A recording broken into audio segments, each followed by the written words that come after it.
Advent na! Ako si Risa Singson Kaupeng. Magkapet, pandasal muna tayo.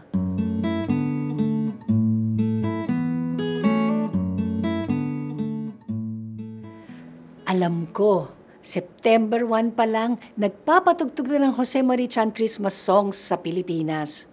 Pero sa church calendar, itong linggo pa lang ang umpisa, hindi ng Christmas season, kundi ng Advent season. Sa ating mga Katoliko, Advent means coming. May parating, kaya kailangan nating maghanda. Naalala ko nung una umuwi ang mga kuya ko pagkatapos ng halos isang dekadang nasa Amerika. Excited ang buong pamilya sa kanilang pagbisita.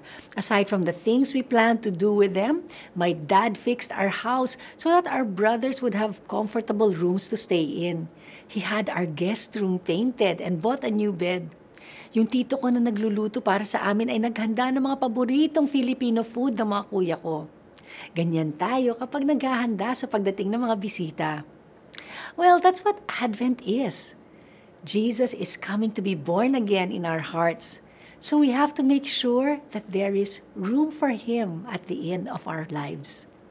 Masyado tayong busy buong taon para bigyan ng sapat na panahon ng Diyos. Pues sa Advent, linisin natin ang ating buhay at mga schedule para mabigyang importansya ang darating sa ating mundo sa Pasko. But Advent isn't just preparation for Christmas.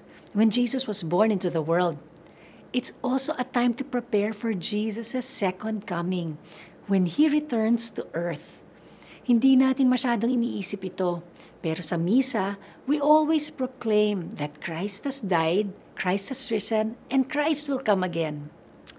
Oo, babalik si Lord physically sa ating mundo.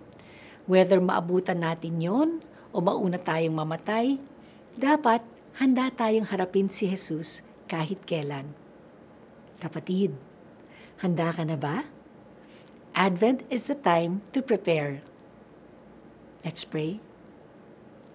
Lord, help me prepare for your coming this Christmas, at the time of my death, or at your second coming. Amen.